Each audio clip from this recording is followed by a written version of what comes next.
So with that being said, we are a little ahead of schedule, which is great because it'll give us some time, either on break or with our conversations, to move into the high priority roadway projects. And we have a presentation to start. Yes. And I need to introduce this presentation. Good. And if you would, to just talk about what we want to accomplish at the end of the presentation in our conversation.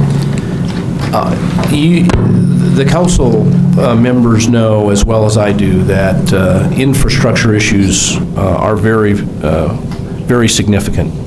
While we're going to have a presentation today on the roads, I also want to update you on stormwater because we got to talk about both of them. They're both important.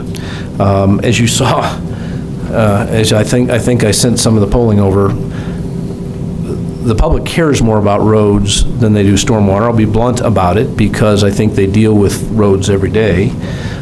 Certain segments of the community deal with stormwater more often than others do. But they're both issues for us. Let me talk about stormwater before I turn it over on roads. In your capacity either as a council person or a utility board member, you know very well that there are some potential legal issues in regard to stormwater. Little history, when there had been historically some incidences of significant flooding, some sewage leaks and things like that in Colorado Springs that had greatly concerned Pueblo. At a point in time, and I don't have all the exact years in front of me, but at a point in time, the council decided to set up a stormwater enterprise. It was an enterprise, did not go to a vote. It was a certain amount assessed against your property. I think it was based on impervious surface, if I'm not mistaken. And you were sent a bill and you paid into it. And that was to generate at that time about $16 to $17 million a year that could be used for stormwater projects. At the time that the Utilities Department was negotiating the 1041 permit with Pueblo for the Southern Delivery System, and for the benefit of people watching, what a 1041 permit is, it's a statutory requirement. The legislature said if one governmental entity is going to impose burdens on another governmental entity as a part of a project, they have to get a 1041 permit. 1041 was the statute number. And so, for example, if the Colorado Department of Transportation wants to widen I-70, they have to go to every single one of those cities along the way, whether it be Georgetown or Clear Creek, and get a 1041 permit. And so it's quite an involved process in certain types of projects. So we had to get a 1041 permit from the city of Pueblo to build the Southern Delivery System. And there were negotiated into that certain commitments on behalf of the city of Colorado Springs and city utilities. The one commitment that's very clear is that for any development that took place after 2008, we would not exacerbate the stormwater runoff system. In other words, we would impose on any developers requirements in terms of detention ponds and things like that that would not exacerbate the flow down Fountain Creek. It does not say in that the city will maintain the stormwater enterprise, but it does reference the existence of the stormwater enterprise. And Pueblo's view of the world is that they negotiated this with the notion that the stormwater enterprise would stay in place and the city would continue to be committing a certain level of funding to stormwater. And when you talk to the folks in Pueblo, what really sits in their craw is the fact that the stormwater enterprise was initially, by vote of the people, rejected, but because it was an enterprise, that vote wasn't technically binding on the council, but the council then voted 5-4 to abolish it. and they feel that it was very much an implicit requirement, if not an explicit requirement. Well, we're not going to get into all the legal defenses and all that sort of thing. The bottom line is, folks, if we have to litigate the 1041 permit, we will do it as aggressively as we have to do.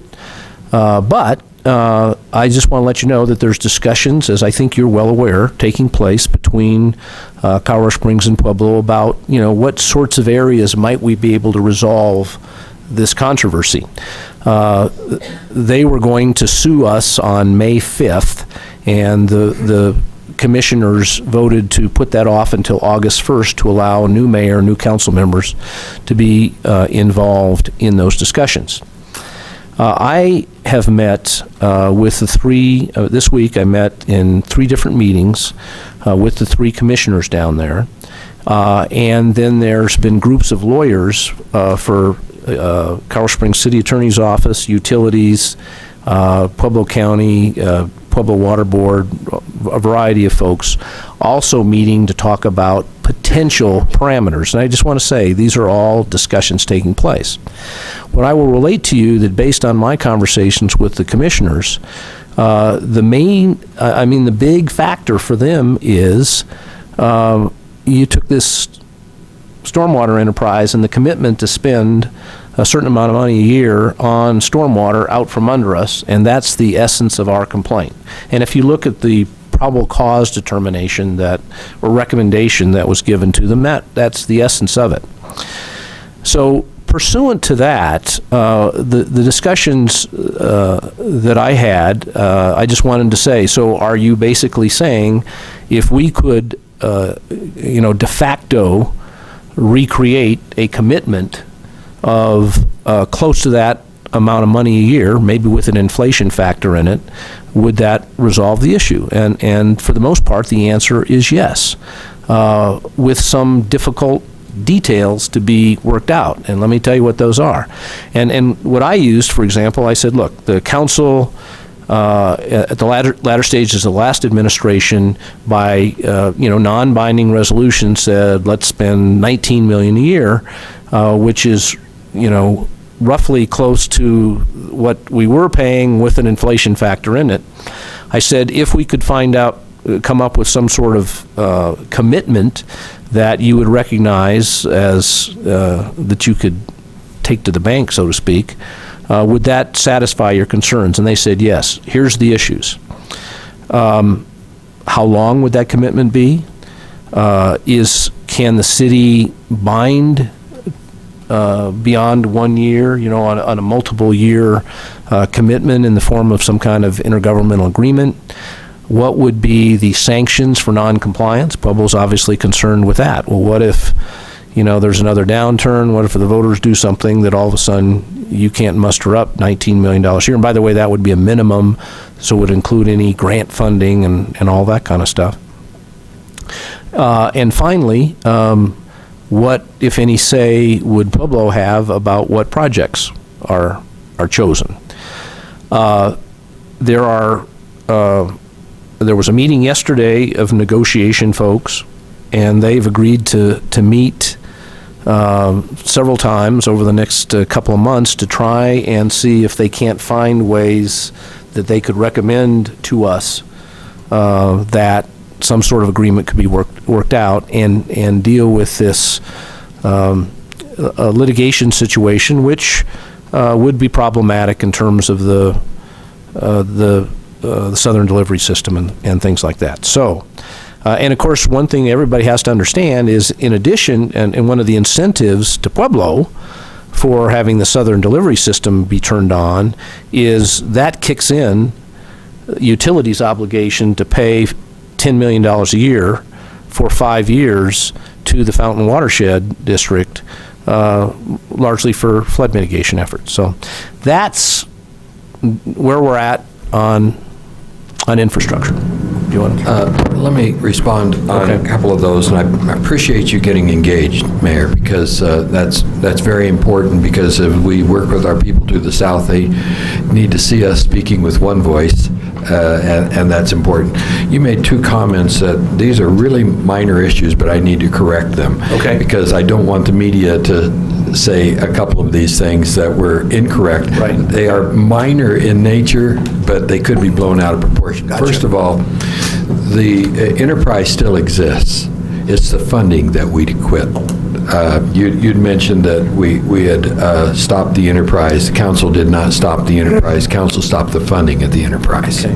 That's a minor technicality to us, but it's because we important. could refund the enterprise. Right. You also, that's exactly correct. The other thing you mentioned is that the 1041 was with the city of Pueblo. It's actually the county, which I know you know that, Right. but I wanted to make sure that the media did.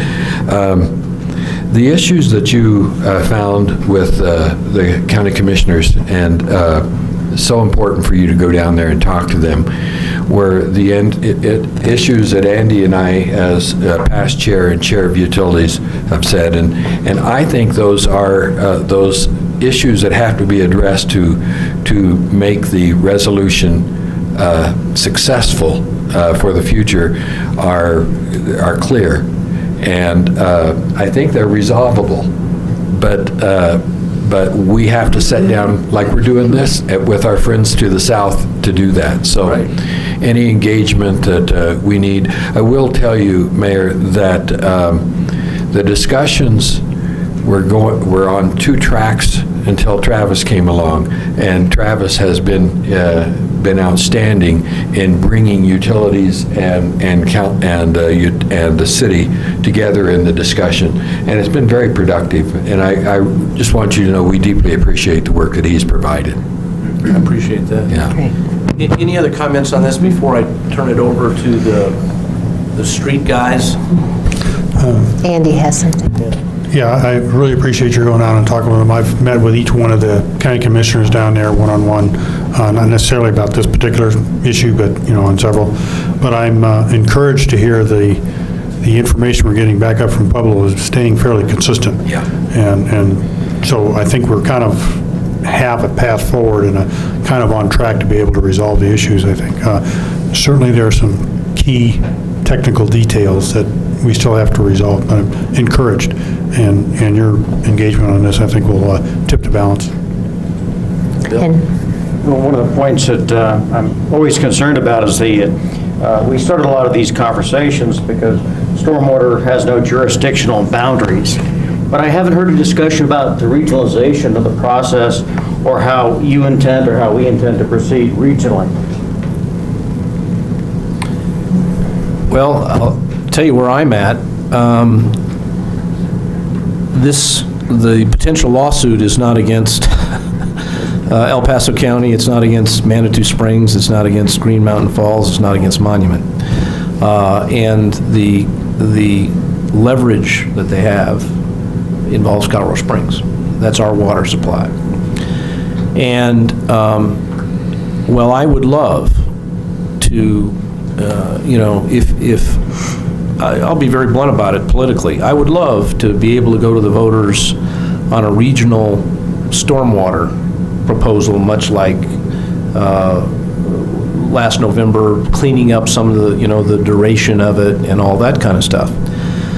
But I'm a political realist, Bill, and I don't see us being able to go to the voters on two different issues.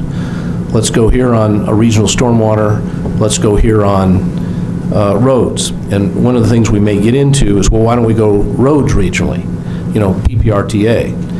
And you asked a very insightful question the other day when we were being oriented by PPRTA about, well, is paving maintenance or capital? And you remember the answer. It's maintenance. What these guys need to do is pave. And that's why I feel pretty strongly, and everybody, we can talk about this, but I feel pretty strongly that our best shot with the voters is roads. And we need to, Keith and I have had a conversation about the council has to show to the voters also some sort of commitment here that And for us, let's face it, we're going to have to make some sacrifices on the total city budget to come up with some kind of a, we know where 8 million's coming from, we know where 3 million's coming from, but there's a little bit of scrambling to come up with that other 8 million. And that, to me, that's a way that the council can show the voters that there's skin in the game for the city budget here, too.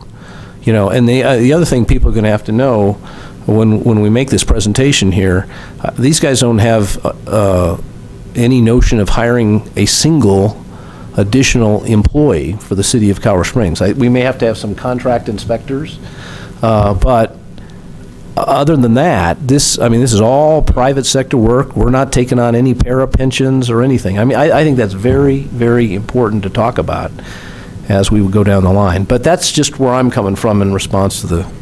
Good answer. John has something, and then let's go ahead and move into the presentation. Okay. With our time frame? Yeah, as we continue to discuss with our neighbors down south, I hope we're discussing some quid pro quo that, if we do this, then we are protected against them changing their mind or raising something else in the future. The original 1041 was negotiated and signed in good faith. All right, a little bit of disagreement what's in there, but once we rectify this has got to be it. We can't continuously have them asking for more and more. Agreed. Agreed. Agreed. Okay, with that, I will turn it over to Corey Farkas, who's going to kind of walk us through the current state of affairs, what our roads, our pavement situation would probably look like in 5 years at the current level of funding, what various levels of funding, how that could improve the situation, and also take a little glimpse at a 10-year picture. So Corey, take it away. And then while Corey's going up there, I just wanted to say publicly thank you to Corey and all his staff. They've put in a lot of work over this week trying to put all this together. And then lastly, we didn't arrive at this condition of our roads overnight. Many of you know that.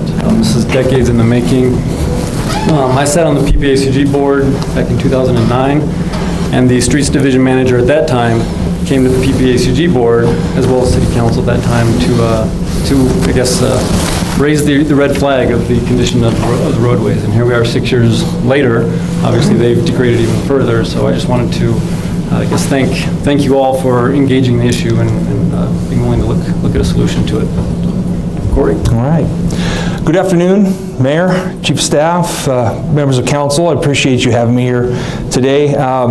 Hopefully I'll be able to educate you a little bit. Typically I'm up here educating on how a pothole forms, that kind of thing. Today I'm going to try to educate you on, as the mayor said, where we're at right now at current funding levels, where we'll be in 5 years, and then with some other options where we may be in 5 and then 10 years. Just to give you some information on the potential that's out there. So this thing's a little tricky, so I got big hands. I'm going to try to go slow with it. So our objectives today, to inform City Council of the potential improvements to roadway infrastructure, given different levels of funding over a 5 and 10 year cycle.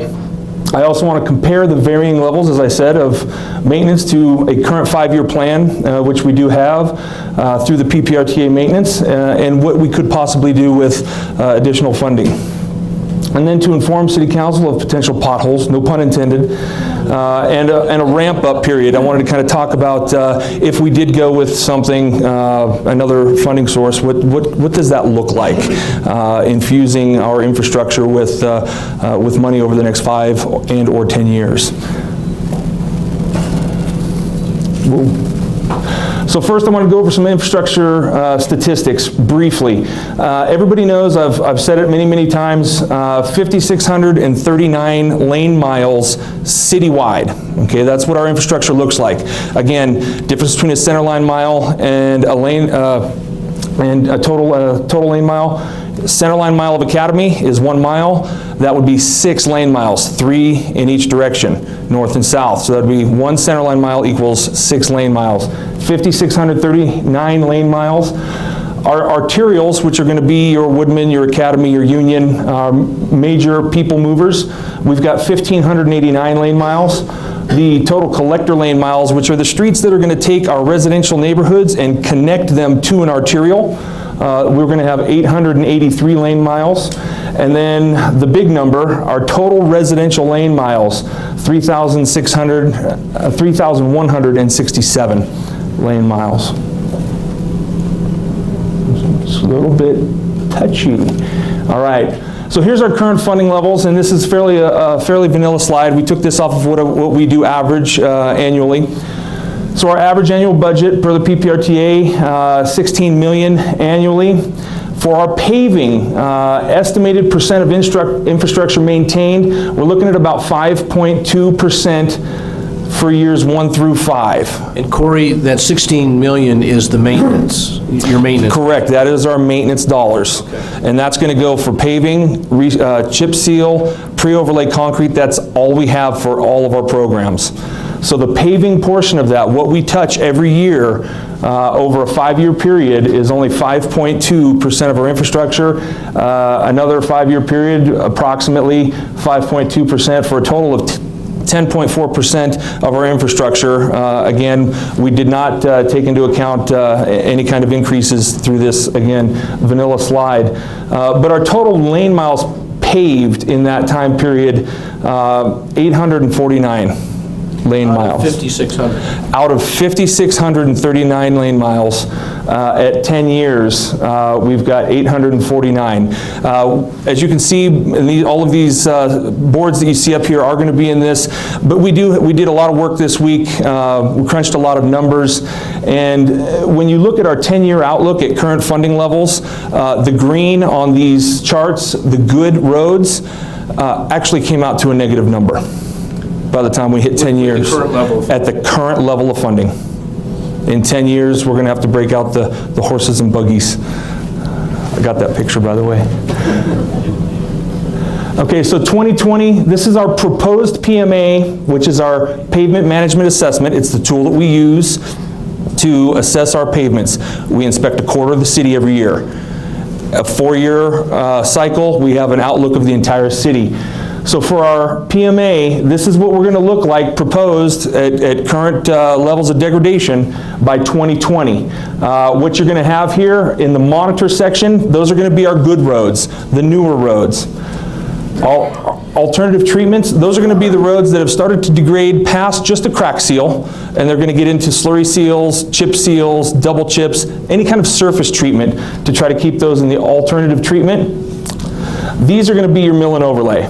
The big red area here.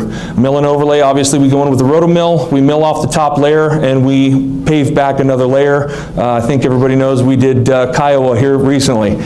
So, Great timing, by the way. So, and then our reconstruct at 10.25% there at 2020. A full reconstruct is going to be, I think everybody's driven on Pikes Peak, possibly Centennial between Garden of the Gods and Fillmore. Those are going to be full reconstructs. The subgrade has deteriorated underneath the road to a point that we need to completely remove the road, fix the subgrade, and pave the road back as a full reconstruct. So this is a look at our current 5-year plan with our PPRTA dollars. Might be hard to see. We have a slide back here at the break time if you want to head over there and take a look at these. That's why we set them up. But if you look, this is our 5-year plan. Next year, 2016, we're going to be over on the west side of town, so all of these yellow roads are going to be getting paved next year. We go in a clockwise motion thereafter, and this is what you're looking at current funding levels for the next 5 years. So if we did a 0.5% sales tax, our potential revenue that would be generated, according to our friends over at Budget and Finance, is approximately $37 million annually. Our estimated percent of infrastructure that we'll be able to maintain in the first 5 years, if you remember that first slide was 5.2, we're going to be at 13.66% in the first 5 years and 10.81% in the next 5 years. Again, that's taken a 5% increase over that period of time annually so that we can account for cost of materials, et cetera. Excuse me, Corey, this is in addition to the PPRTA. No, this is with. This is without the PPRTA. We will talk about that, though. Save that question. So our total lane miles paved are going to be 770 and 609 for a total of just under 1,400 lane miles total in a 10-year period of time. 3 times as many as without it. Yes, sir, absolutely. About 3 times the amount. Okay, so this would be our 2020 proposed PMA with that funding. And again, I've set them up over here and they're side by side so that you can see the differences all the way to the left at your current funding levels, and then going at the half cent, the approximately 2/3 cent, and then the 3/4 cent. Again, you can kind of get the, see what the different levels are off of those slides there, side by side. So here's our map 1 through 5, if you remember the slide I just had up with our 5-year plan versus this map. This would be our map 1 through 5 at the half cent. And this would be our map of the paving that we would be able to accomplish over a 10-year period with the 5 cent, or I'm sorry, the half cent. 5 cent would be good though if you like it. I'll take it. Okay, go. All right, approximately 2/3% here. Potential revenue. Let me explain why it's .62 instead of .66. .62 rounds the total sales tax to 8 1/4, as opposed to 8.29. There's some symmetry to that. So our estimated, our potential revenue generated, we're looking at just under 46 million with this. Estimated percent of infrastructure maintained. These numbers are starting to really climb now. 17.61 over the first 5 years, 13.76 over the next 5 years. And again, these are all estimates at this point in time. We just want to really give you guys a picture of what we could potentially be doing. For a total of 31, almost 32%. Here's the neat one, total lane miles paved.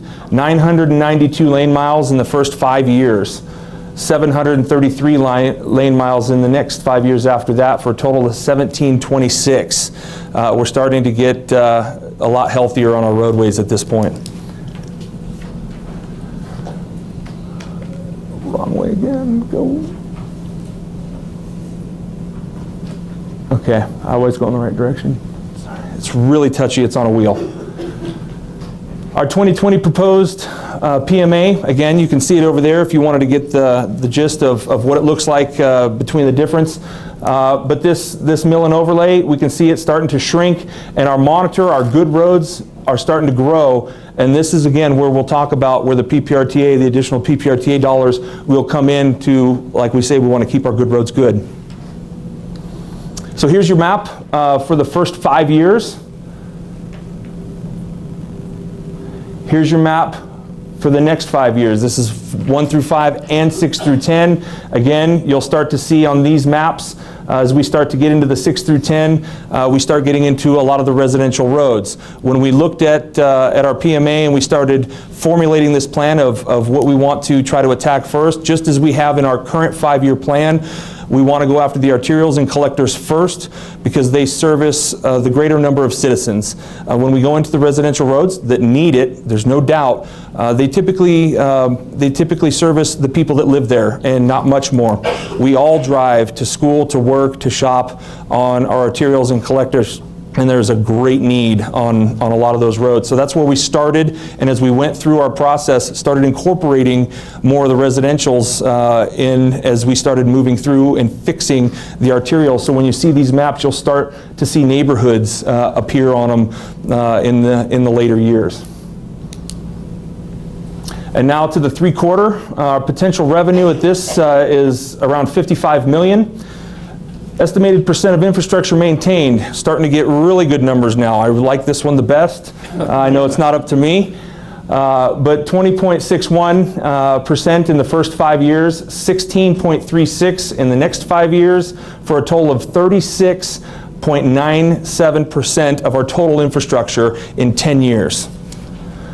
total lane miles, 1,161.50 and 921.80 for a total of almost 2,100 lane miles paved in 10 years. That would be incredible.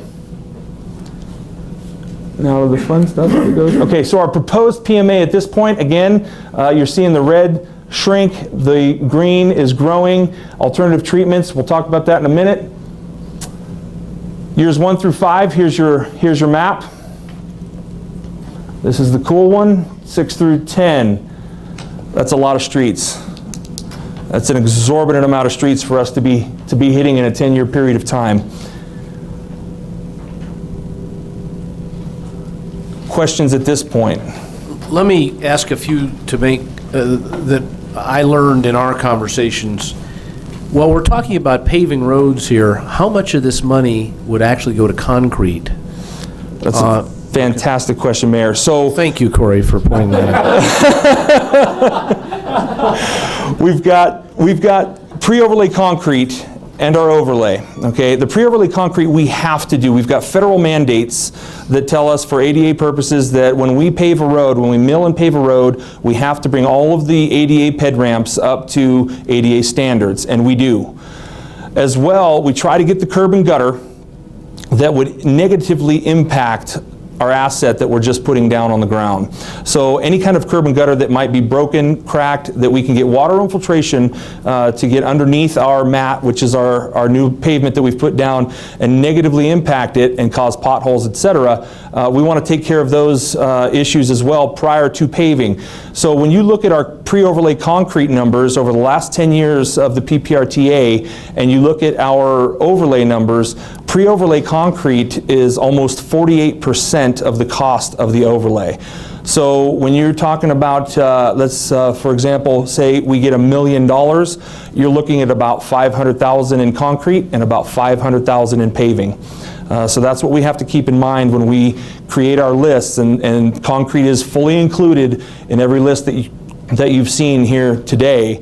We got to think about that 50-50, approximately 50-50 split for concrete and paving.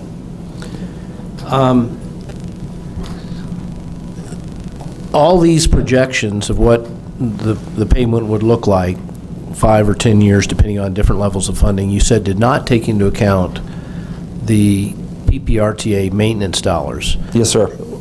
And I think we didn't put that in because it's hard to quantify, but the bottom line is using the PPRTA maintenance dollars could slow down the cycle, that we could actually have a prettier picture than that. Yes, exactly. So when you look at these graphs, these pie charts up here, and you look at the red starting to shrink and the green and the yellows growing, keeping our good and fair roads in good shape and keeping them from falling off, because we need to remember that when you start at the green, at the good roads, and you start moving in a clockwise motion, it never stops. These roads always continuously degrade. It never stops. So every road that you pull out of the red and put into the green, there's more falling off from the yellow into the red, and it's a continuous cycle that we have to deal with. So going back to the question, what about the PPRTA dollars? Those dollars, the PPRTA dollars, would be integral to this program, in that as we start to infuse our infrastructure with a large amount of money and start paving a large amount of roads, our chip seal programs, which used to be $700,000-800,000, this year $1.5 million, are now going to need to jump in a very rapid period of time up to $4, $5, $6 million to chip seal all of these roads, because the roads that you pave in year 1 are going to be needing a chip seal in year 5 or 6. So we're gonna have this perpetual rotation. Our PPRTA funds are going to go to crack seal. They're going to go to chip seal. All of our preventative maintenance, the cheap, inexpensive preventative maintenance to keep our good roads good. So these are very conservative slides. By putting the PPRTA, and again, that's hard to quantify, so we left it out at the moment. By putting those PPRTA dollars to that preventative maintenance, the greens and the yellows are going to slow down from sliding off into that mill and overlay. And as we continue to pull the mill and overlay out and put them into the green, and they've slowed down, we're going to continue to keep better roads. 2 other things I want to make sure are pointed out. The revenue projections on your sheet that I gave you the other day, don't take into account any sales tax growth. So my personal opinion, if we don't have a downturn, that 46 million that .62 would produce could average 50 million over 5 years. These are very conservative numbers. It takes into account no sales tax growth. My last question for you, Corey, is one that I get asked a lot, and I'm sure the council members, if they haven't been asked, are going to be asked this question. We the voters approved a 1 cent PPRTA tax. Did it? We had it for 10 years. Apparently liked the pace that was improving of the improvement, so overwhelmingly reenacted it. Why are our roads so bad, having passed PPRTA? Well, looking at the infrastructure, the numbers that we have in the mill and overlay portion and the reconstruct portion over decades of deferred maintenance, the 16 million that we get for our PPRTA, again, that has to go to all of our programs. That goes to potholes, that goes to paving, it goes to concrete, it goes to everything that we do. And when you spread that out over everything, the percent of the roadway infrastructure that we can touch annually, it's really like taking 1 step forward and 2 steps back. We will never gain, and as I said before, we did some further calculations on these, and if you take that 2020 slide at the current funding levels out to the 10-year mark, our good roads, the green, are virtually zero. They were actually negative, but on the slide it came out as a 0. So we cannot gain with the 1%. I'm thankful for it. Well, but the reason the reason that's the case is because the whole 1% doesn't go to maintenance. No.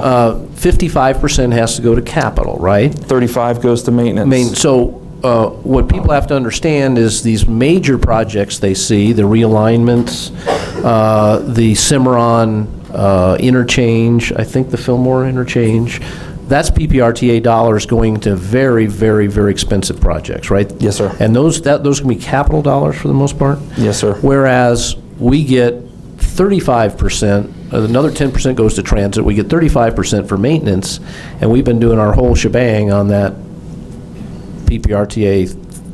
Yes. Yeah, okay.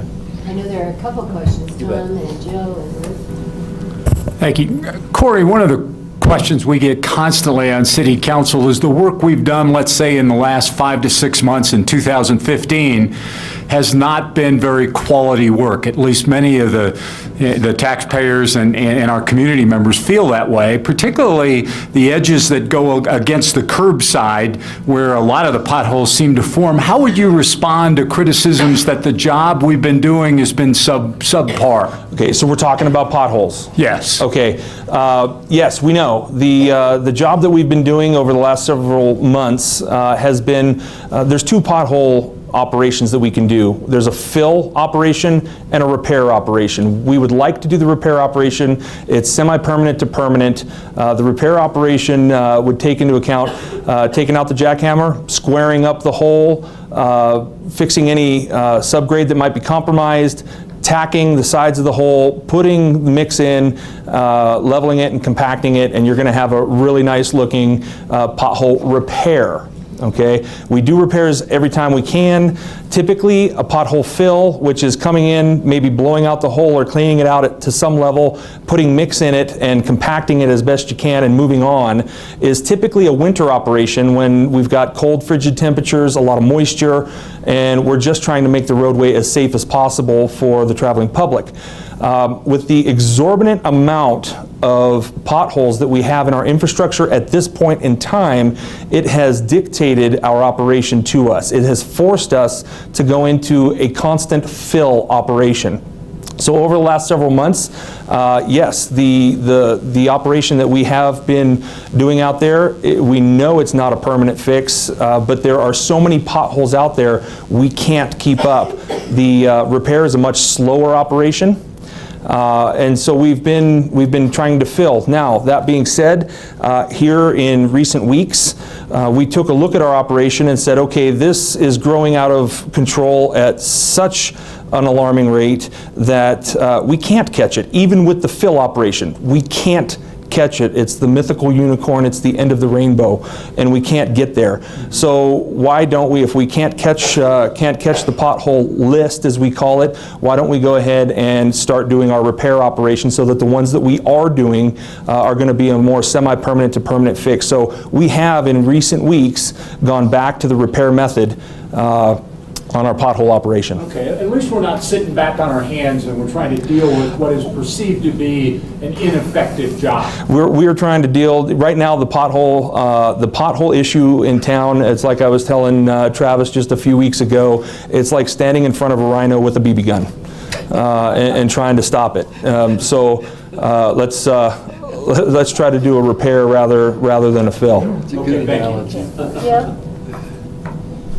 So, Mayor, as we talk about the PPRTA list, and Travis was kind enough to bring me the list today, why not instead consider going back to the voters and not necessarily asking for more funding, but ask them to modify this list to be putting the majority of it into maintenance under the mantra of not building any more new roads while we can't afford to maintain the ones we have? Getting them to modify the them. PPRTA list? Exactly. I mean, moving a lot more into maintenance from capital building new roads that we now can't maintain. Maybe swap the 55-35 or... It's just and that's another question that we get asked. Mm-hmm. So it's a... So that may be a question Yes. to address later, or? And whether there'd be any sentiment to the other governmental entities along those lines. And let's face it, it's not like that 55% is not being utilized. We've got a lot of major thoroughfare projects going on. These interchanges are very important, Jill, right? Cimarron's very important. Fillmore's very important. Whitmore. The Mark Shuffle realignment is, I was talking to the Air Force today. Mark Shuffle realignment's not? Oh, the Marshall. Yeah. North end. Okay. So it's not like these are not, what that money's going for aren't necessary projects. That's, What I might recommend on this topic too is to take clarifying questions and then go ahead and make some statements about what you think about some of the alternatives or some of the proposals. Okay. And we had Merv and Bill. Yeah, Corey, the question I would have on these various scenarios, let me use the 0.75% as an example. That's going to generate a considerable amount of work. Do we have the capacity to do that amount of work? We were going to talk about that. So I wanted to kind of paint a little bit of a picture on what this would look like, again, theoretical, on how we would need a ramp-up period. So the easy answer is yes. We do have the capacity. The complicated answer is it's going to take a little bit of time to get them back. They used to be here. They still live here, and these are having conversations with the industries out there, concrete and asphalt. Trucking industry is one that comes to mind. That these folks still live in Colorado Springs but work elsewhere. So kind of like the Field of Dreams, if you build it, they will come. Same thing. If we start infusing the industry with additional funding, they will start to come back. We have 4 suppliers in town for asphalt. They all used to run at one point in time 4 crews. They've all cut back down to typically 2 crews. They could easily resource back up to those numbers and take care of this.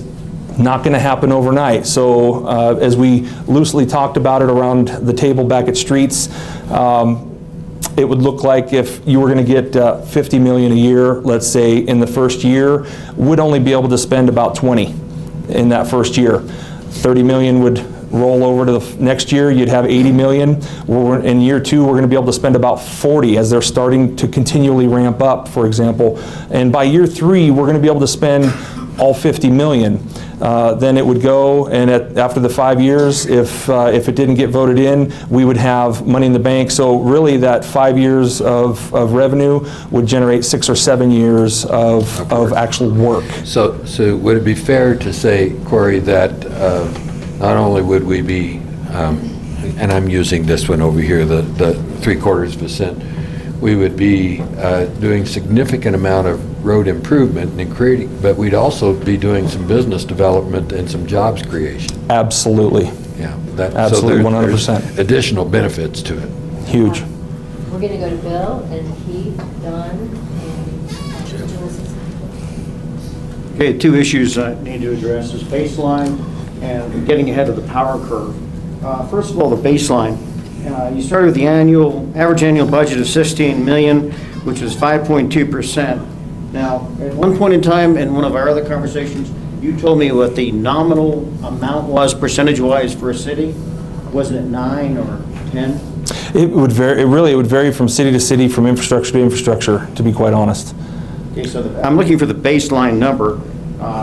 We discussed 9% at one point in time. So what I'm saying is that I realistically believe that 32 million should be the baseline numbers when we're discussing it year after year. Okay, so I'll jump to the next level, which is at 0.75%, at 10 years you showed 2,083.30, but again, our point of reference is 5639. All right, so in 10 years, we will have addressed less than half of the roads, when, if I understand it correctly, 13 years is the limit of the roads. So now we're back around again, and we haven't really caught up. 13. Again, we're chasing a moving number without actually trying to get ahead of it. Okay, so we are chasing a moving number, okay? Like I said, the degradation of the roads never stops. Right. Forever. It will keep going. However, this is where we talked about the PPRTA funds going into our preventative maintenance, our crack seal. So 13 years for the lifetime of a road without doing any maintenance to it. Pave it and leave it alone for 13 years, that's what you get. You pave it and you crack seal it, the crack seal is going to get you a little extra time. 2 years in, you're going to crack seal it. 3 to 4, 5 years after that, you're going to put a chip seal on it. You're going to keep that preventative maintenance going. You might be able to put a second chip on it 5 years after that. By doing the preventative maintenance on a road, there's no reason municipalities do it all the time. Again, depending on traffic counts and all kinds of different variables, weather, etc. A road could last for 20 to 25 years with the proper maintenance. Yeah, my concern is at 28% after 5 years of monitoring, which still keeps us a little bit behind the power curve. Finally, is this plan indefinite? I haven't heard a sunset or anything else. Is the plan to keep this? Bill, I think that has to be the voter's choice. And I recommend, even though obviously the 10-year picture looks better than the 5-year picture, given the history, I think you go to voters for 5 years if you go and you say, this is what we're going to do, and you get to decide after 5 years whether it's something you want to continue or not. I feel very strongly about that. Corey, I'd like to talk about two evolutions. The evolution that we've gone away from general fund dollars to PPRTA and how that happened, and whatever was the highest percentage we at one time were doing for roads, if you know, historically in the city budget. And then the other evolution that's been away from the city doing it to developers doing the roads in the neighborhoods when they developed, and how that process happened and how that's impacted the quality of the roads in the city of Colorado Springs over time.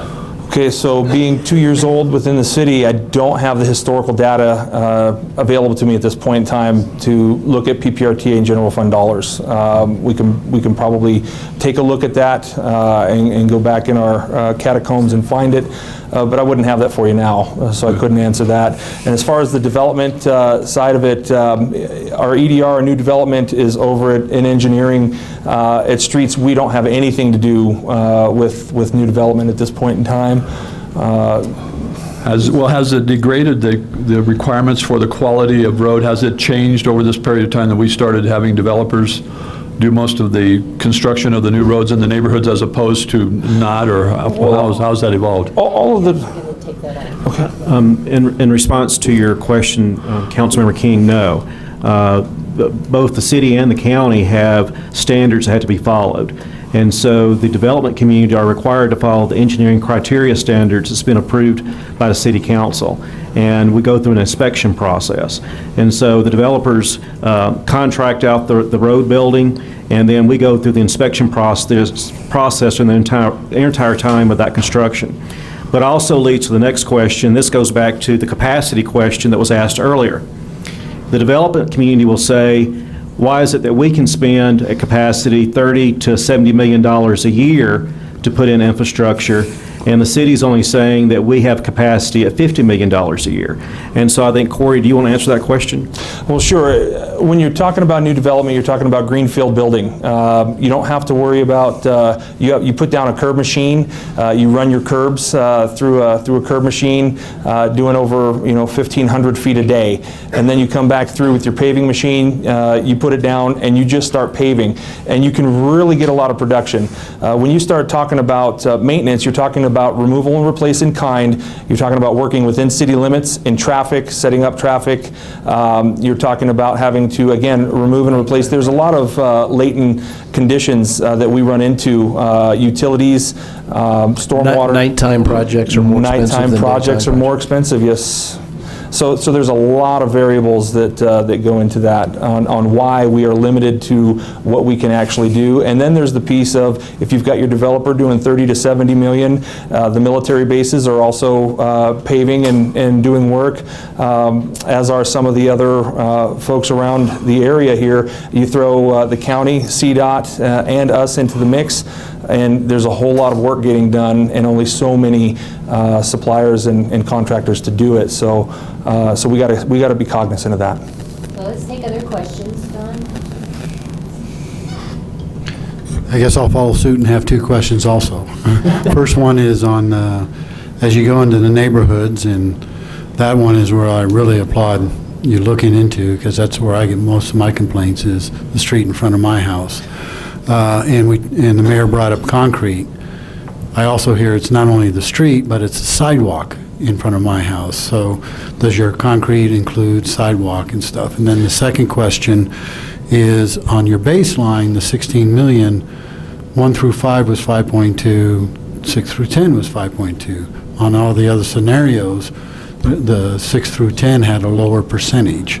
And can you explain why that was not just equal like it was in the baseline case? Again, in these cases, we were putting all of these together, and we were including a 5% annual increase for material costs, et cetera. On the original slide, we did not utilize those increases. We were just taking historical data on what are we paving this year, what's our percentages, and we simply multiplied that out over our 5 years for our current 5-year plan.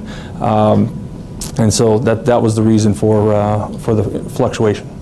And then there. the sidewalk? And then the sidewalk, yes. When we do, historically, over the last 10 years of PPRTA, the answer is yes. Pre-overlay concrete would take in curb, gutter, sidewalk, ped ramps.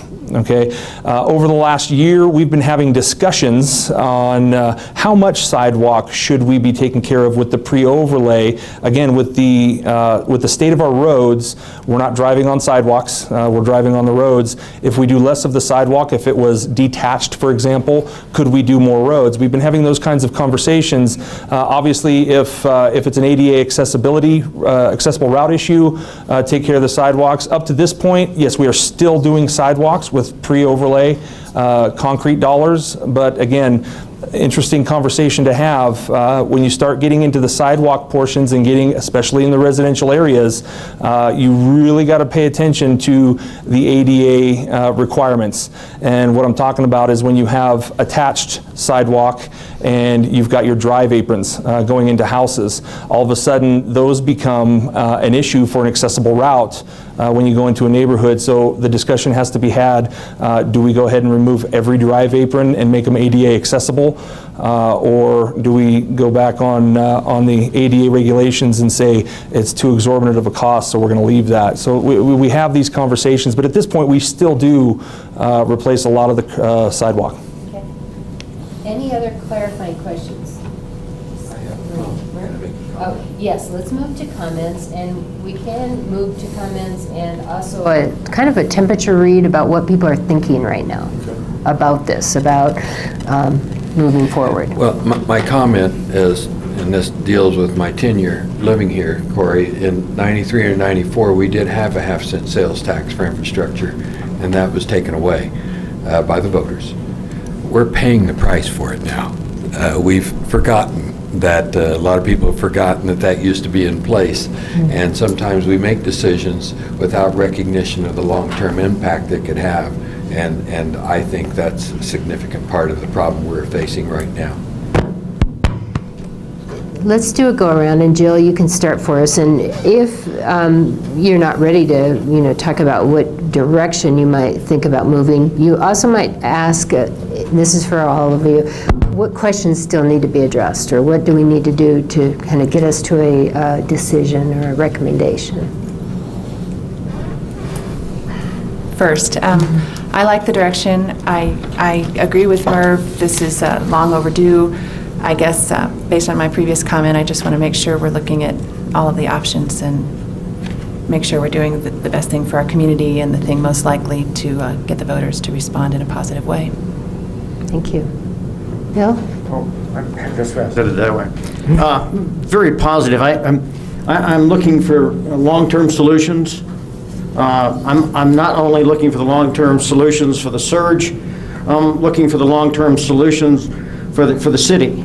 Because I constantly look and I see the 16 million here as a baseline not being capable of fulfilling its responsibilities today with inflation and everything else in 5 to 10 years. We need to be cognizant of the requirement that the city needs probably 32 million to maintain what we have now and what we're going to build out in 10 years. So I need to constantly try to help the envelope and then also project for the future and saying we have an optimum period right now as we're sitting across from each other and everyone has expectations of success, and that this particular opportunity shouldn't be missed. I believe the public is aware of the problems. I think they're responsive to the problems in whole different ways that we haven't seen in the past. And I would ask everybody to try to take advantage of this, not take advantage of the voters, but take advantage of this opportunity to coalesce and bring everything to bear on the bigger problems of infrastructure. Thank you. Thank you, Bill. Andy? Well, I have some concerns, but I'll hold them until later in the schedule here. Okay, thank you. We'll welcome staff too to talk, and Again, I'm just happy that we're here and happy to provide information where we can and help for an informed decision. thank you. Jeff, anything else? No, I'll defer to the mayor.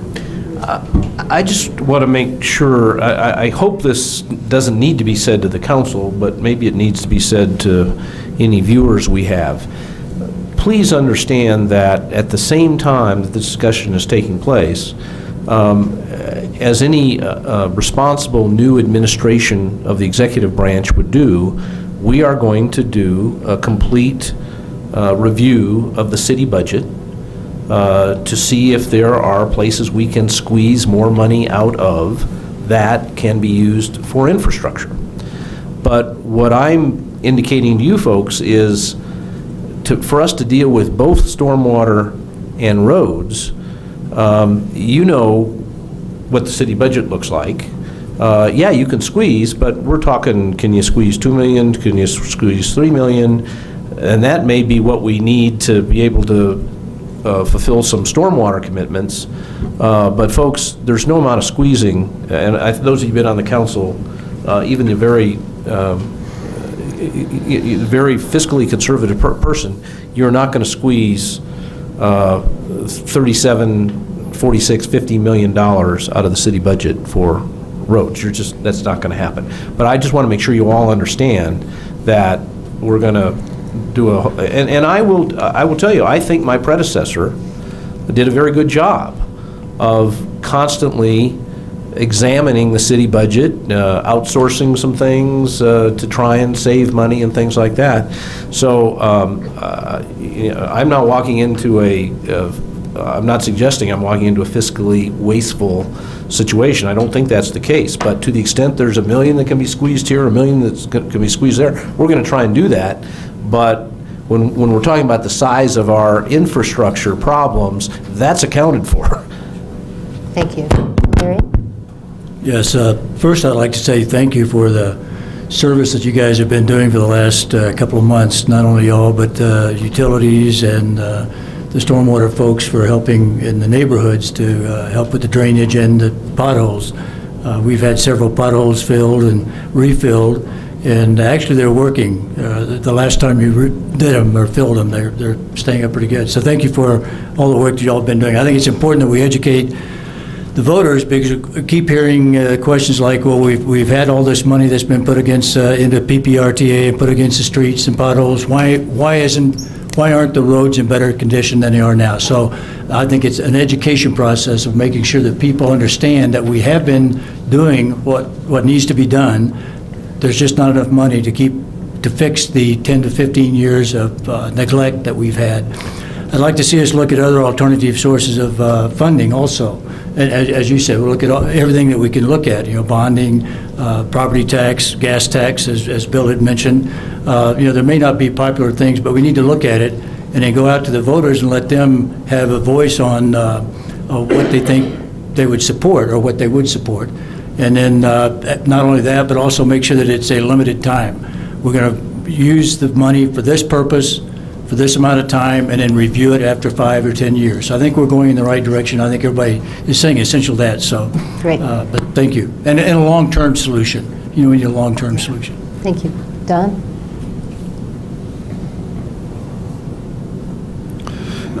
Well, Mayor, for the short time you've been in your seat, you guys have done Herculean work already on addressing this, and I compliment you and your staff on that. And I think now it's the time to move out. You've given us some thoughts so that we don't have to start from a clean sheet of paper. But if we are going to get this on the November ballot, time's ticking. By the end of August, we have to have the question poured in concrete. And as you pointed out during the campaign when I chatted with you, public input on this is going to be very, very vital. So not so much comment on the solutions, that's to be done in the follow-on meetings, but what I said, let's direction and move out, and I think now's the time, and I'd be very happy to be one of the council reps to help you move out on this. Thank you. Tom? Thank you for the opportunity to comment. In my less than 2 months on city council, I've probably seen, is that me or you? No questions. Maybe there he is. We'll settle back. But in that period, I've attended at least 3 or 4 town meetings, and both Travis and Corey have been there nights, weekends. It's been terrific. So I'll join the cheerleader group for you two guys in terms of reaching the community and helping me respond to people that just pull me off my bicycle or while I'm walking and saying, hey, you got to fix this problem. And you've been tremendous in that regard. Most of us have used the SWOT kind of program where we do strengths, weaknesses, opportunities, and threats. And I think it's a way to look at all problem solving, and certainly in this area. And we focused today on sales tax, but we get questions about, well, why not property tax? Why not a bond? Some sort of bond issue, if that's workable. And a lot of citizens don't understand the complexities of bond.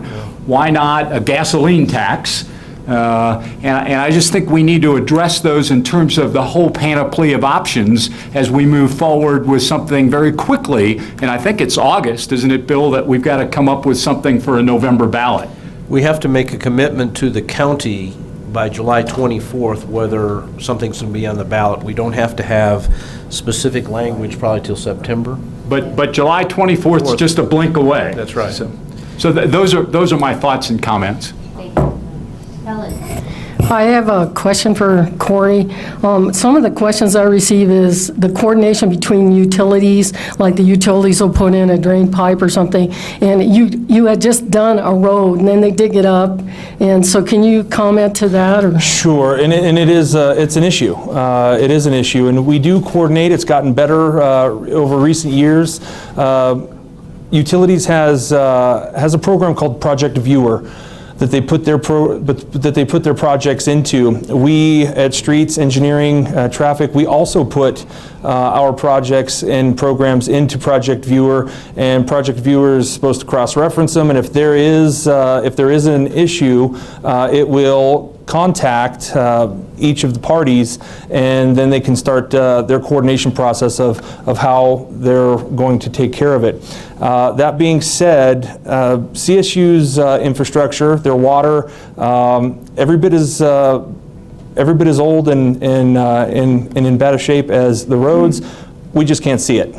So they do have emergencies. When they have emergency water breaks or an emergency gas line, sometimes they do have to get in there and take care of it. And unfortunately, sometimes we have just come through with an overlay or a chip seal, and it does. Bad for public perception, I understand, but every chance I get, I try to explain to citizens just what I'm explaining to you, that sometimes it just happens. But we do, just yesterday, had a substructures meeting over at CSU where city staff and CSU staff, we come together, we go through our project lists besides putting them into Project Viewer, and we start to talk about things.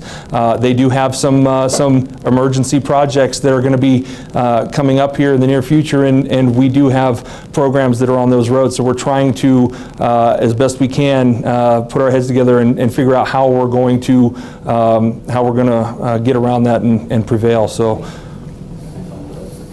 Okay, and I would say for me, with city government, PPRTA was supposed to take care of this. So we tell our constituents that if we raise this tax, this is going to be the end result, and it'll take care of it. And this has been going on a long time, the degradation of our roads. So it's like, well, why do we let something fall apart? Where's the accountability and oversight? For me, since I've been on council, if there's a problem, and the council members suggest you need to fix this, for example, a curb and gutter in Southeast, there was one section where a contractor had run over the curb and the curb was old, and I was told, well, they aren't going to fix it. And I said, well, it wasn't broken until the contractor drove over it. So they ended up fixing it. So for me, it's about, if you tell the citizens you're going to put it on the ballot, and I would recommend if you put it on the ballot, do 5 years and do a follow-up on that. And do the accountability, the oversight. So if you promise the citizens something, you should adhere to that and not go back and ask for forgiveness. Thanks. Thank you. I'll just add one comment to your previous question about the coordination with utilities. I think they, as well as Corey said, we recognize the issues, the coordination. In the short time I've been there, in the short time that Corey's been here, we've had a lot of issues. I had a meeting yesterday with some of the directors at utilities, and I explained that if we go forward with this plan, a lack of coordination is not an option. We need to find a better way to do it, and we need to all sign on to this together and make sure that that's done.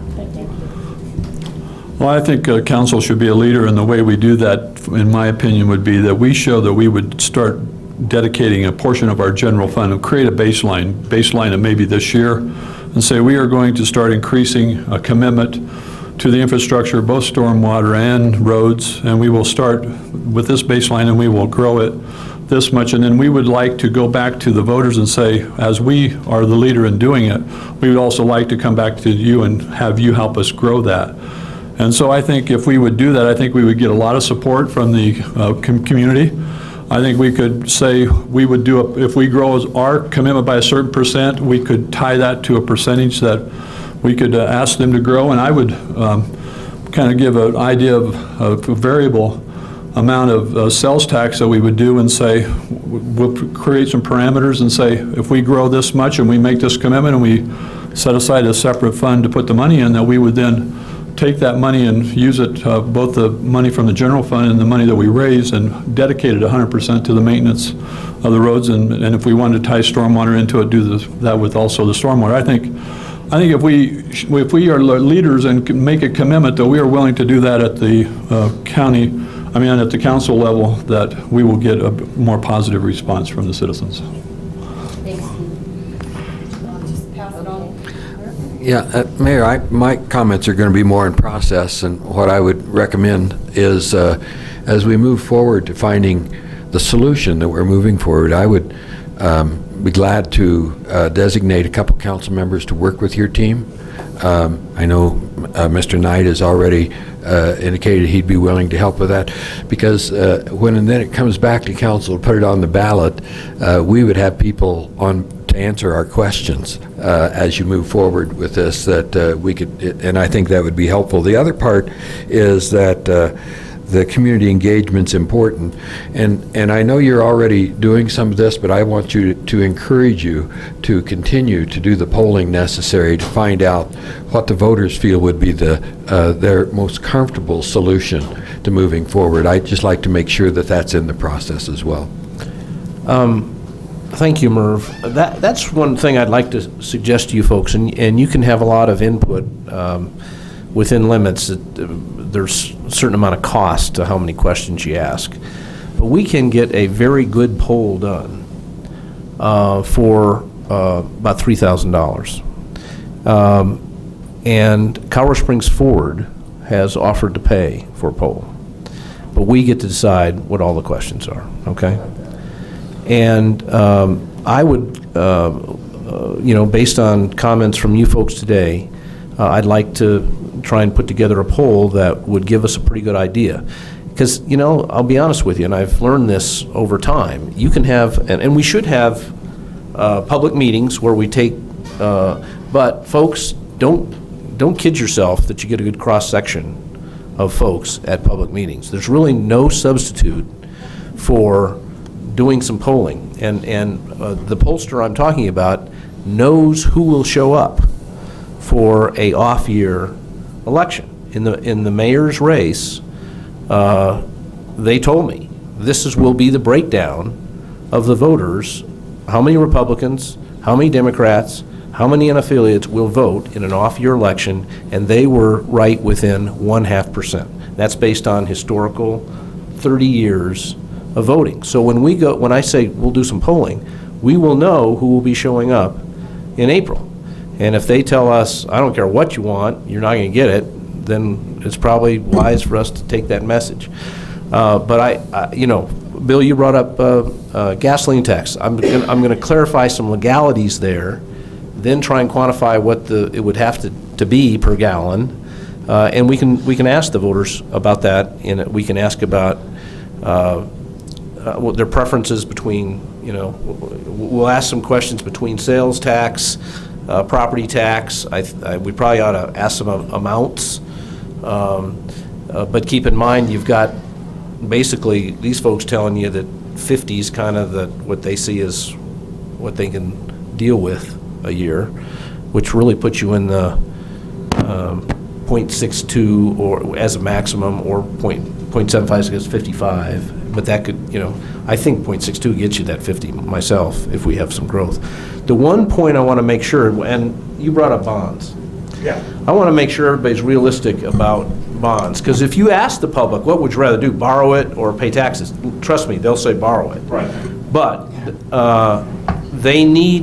what we all need to understand, the reason why Mayor Bach brought to you a bond issue at about the 150 million level was an assessment that while the city's bonding capacity would be greater than that, what you have to understand is that bonding places a burden on your general fund for umpteen years later. So for example, to borrow that 150 million, which is significantly less than what we're talking about here over 5 years of what it would take, you would be burdening the general fund $11 million a year for 20 years. So that's $220 million over 11 years.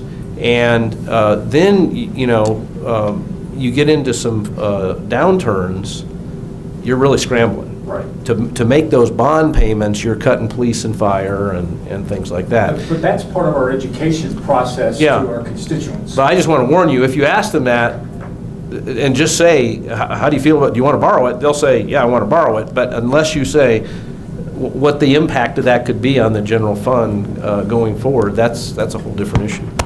I know we're getting down to the wire around our time for this particular topic. We've gone around to hear the support for moving forward, and I think there's a general consensus to move forward with this. But Andy also had a comment he wanted to make. Well, I was holding my comments until we got to the next step, which was the funding options, which is pretty much what everybody's been talking about. So I'll go ahead and jump in there. So that really means we're ahead of schedule, so I can... Oh, there you go. Okay, all right. Okay, you have a point. But I want to, second most of the comments. I was going to say almost everything that you said, Mayor, but so I appreciate the fact that you managed to copy the notes that I hadn't actually written down, but... I've got a camera. You got a camera up there, that's right. A lot of my concerns are been, how you come in there and fund this thing, and a really big part of this is coming back to the voters and explaining to them, we have gone through the budget, because I get that all the time. We really have to sit down there and take that budget and go line by line by line. Well, we all have, and it has been that way for the last several years. The previous mayor did, quite frankly, I think, a sterling job in going through the budget line by line and finding those efficiencies. There's a lot of things that, we can find that money in the budget, and as you said, we can find another $1 million too. We're not going to find $40 billion. And that's for both roads, flood control projects, and we really haven't even talked about the rest of the capital infrastructure that both Councilmember Collins and I sat on that committee and kind of ran through and came up with $1.5 billion that's sitting out there. And that's, the other elephant sitting in the room out there. And we're just not in a position to even address that other than roads and flood control right now. But I want to zero in a little bit on the bonding issue, and that was one of the reasons I and I think several others weren't very supportive of that, is because if you bond for that, you're really capitalizing your maintenance, and that gets you into the downturn. And in order to service those bonds, as you laid out, you're taking that out of your maintenance. It really is. So if you don't go back and provide the means to service those bonds, then you're stripping money out of police, fire, you're stripping roads so that you can pay into roads. And that just doesn't really make a lot of sense. And I'm getting a lot of input from a variety of the constituents, both emails and phone calls about the different options in there. A number of people go in there, there's got to be a sales tax.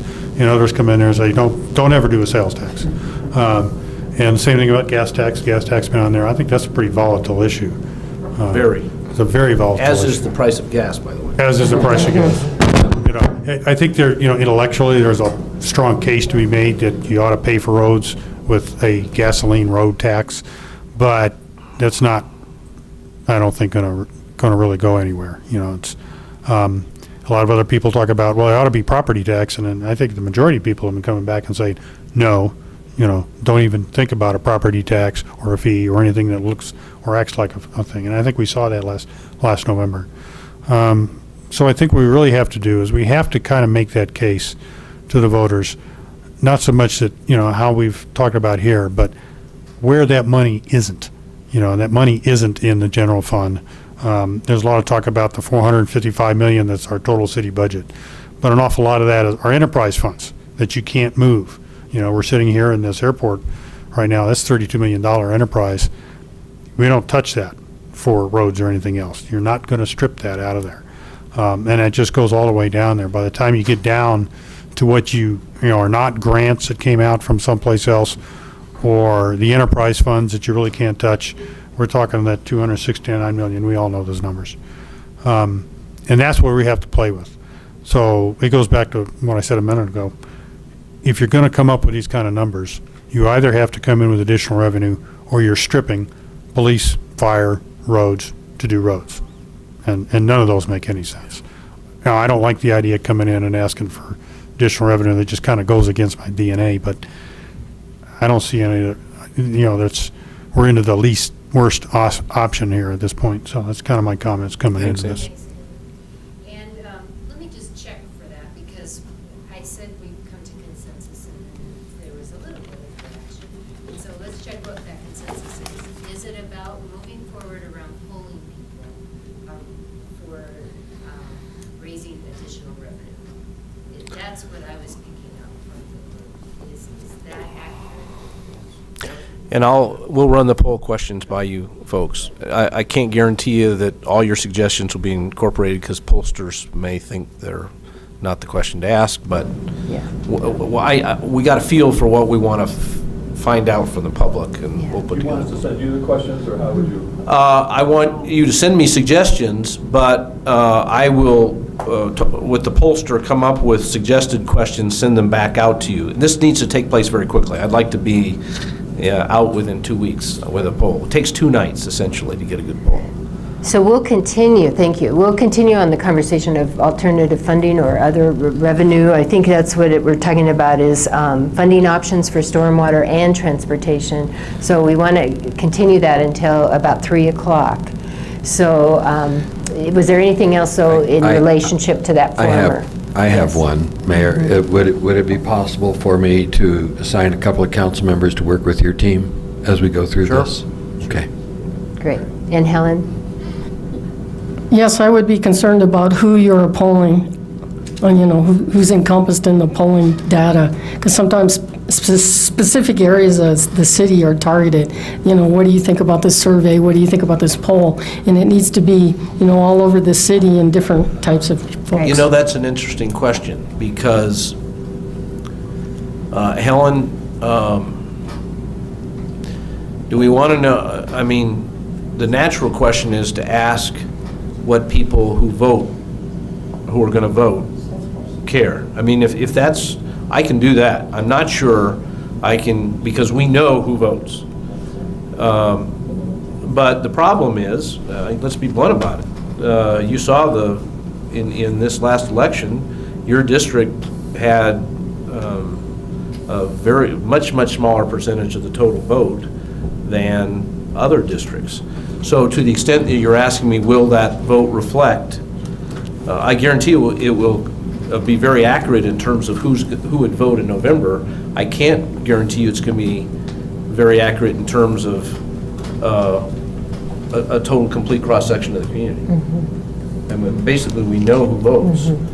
I think it's a good idea, the people that vote, because I would say a lot of people in Southeast are taking the bus and hitching rides, so they aren't even, if they aren't paying the taxes, they shouldn't have as much of the input. Okay, so those are thoughts. So we want to move to the conversation about funding and about and you have been doing that, and Bill has been just ready to go. Not ready to go, but as usual. One thing I always caution about is assumptions and clearing the table from the assumptions, because part of our process is to inform the public of the serious nature, not just of your car and your street, but everybody else's street, and the general overall nature of the seriousness of the problem. We've been talking to them now for $950 million to $1 billion plus. So it needs to be reflective of that particular thing. And that's why I talk about the second piece, which is don't put our eggs in one basket, because if we all emphasize sales tax, we've been through a downturn. And we should also implicitly understand that any increase in sales tax will force more of those who use the internet and not pay any taxes to use the internet and not pay any taxes. So it becomes a self-fulfilling issue that impacts negatively on something that the city absolutely needs to operate. So if I could suggest that any discussion be a hybrid of a series of mechanisms in order to bring in revenue that we can guarantee at the best we can, silo the money, okay, for this specific purpose. Oh, it will be silent. And that every 6 months we get up there and say, we've accomplished X, Y, and Z roads for this particular piece of the pie, but that, not to leave anything off the table with any assumptions. Again, I would like everyone to ask, what is a 10-cent a gallon tax acceptable to you? Because it will generate so much and so much. And then you even stagger the hybrid dates, where a gas tax might be 5 years, a property tax would be 10 years, and this one would be the 15-year type thing. I just would like everyone to consider it. Thank you. Okay. So is there anything you want to kind of, Eileen, I'm looking to you too, as far as an overarching question for this next piece? Or the same, if you have I'll a... defer to the mayor and to the president. defer to the mayor and the president of the council, but we have already started on my idea of what that item was going to be around. We have a ballot, we have a vote coming up in November, and we need to get started very soon. The end of July will be on us very quickly. We need to start now in deciding what that's going to entail. And so it would be nice to spend the next half an hour or so kind of getting down into the weeds on that. Well, I kind of thought that's what we've been doing. Yes, we already did start that. And the instruction is, let's see what the public thinks. And that's what I'm going to try and find out to the extent possible, as accurately as possible, what the public thinks about all the various funding mechanisms. And then that's going to cause us to come back to the table and say, given what the public thinks, this is what direction we ought to go. Okay, Jill? With the idea that we're allowed to get into the weeds now, and following up with what Bill said of putting everything on the table, when we talk about transportation, what was it?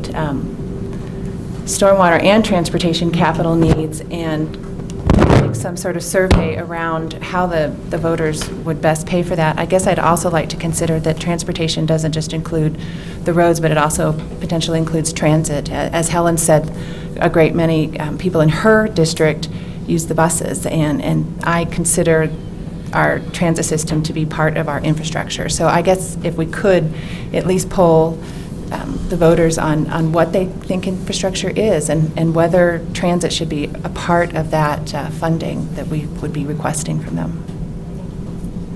Let me, I'm going to be bold and just step out and ask a couple of questions. Don, would you, as chair of the utilities, of the council's budget committee, would you help with the mayor's team as we go through this? And Larry, would you represent council as well? I'm looking to you because you're also a member of the PPRTA board, and so you have that perspective, and that could potentially be helpful. Mayor, I guess my question to you in this is, how and when do we include the Tabor refund request in this discussion? We can turn to that. And because if you're going to ask to retain it, that's a November question. I think it legally has to be a November question, doesn't it? Yeah. Well, the reason I bring this up is that, and this is when I was campaigning, same as you were, and Larry and Tom and Bill. A lot of the discussion when they talked about infrastructure, they recognized that the infrastructure relates, the majority of the infrastructure relates to roads and our pavement. But you've already brought up the police issue, police and fire. We have that's part of the infrastructure, and the parks is part of the infrastructure. I like the recommendations from parks. If we could address our, if we could address our issue with the 19 million through that mechanism that we said that's inside our budget and deal with that puts that one doesn't put it to bed, but it gives us a solution. If we could deal with the parks infrastructure through the Tabor override or Tabor refund solution, now we can focus on the roads, and at some points we're going to have to discuss the police station in Southeast, but that would be my recommendation for moving forward. Corey, let me ask you, do any of those roads include some major, I don't know if any of you have had the challenge of driving up North Cheyenne Canyon lately? If you haven't, you need to try it. It's horrible. It's unbelievable. And the fact that we're sending tourists up there that aren't used to mountain road driving, folks, people have to actually drive, this is a very narrow road. They have to drive their car like this to get through the potholes, and there are bicyclists who don't have sidewalks coming down the road. As you know, we had a fairly serious injury with a cyclist in a pothole out there. And so are any park roads in this?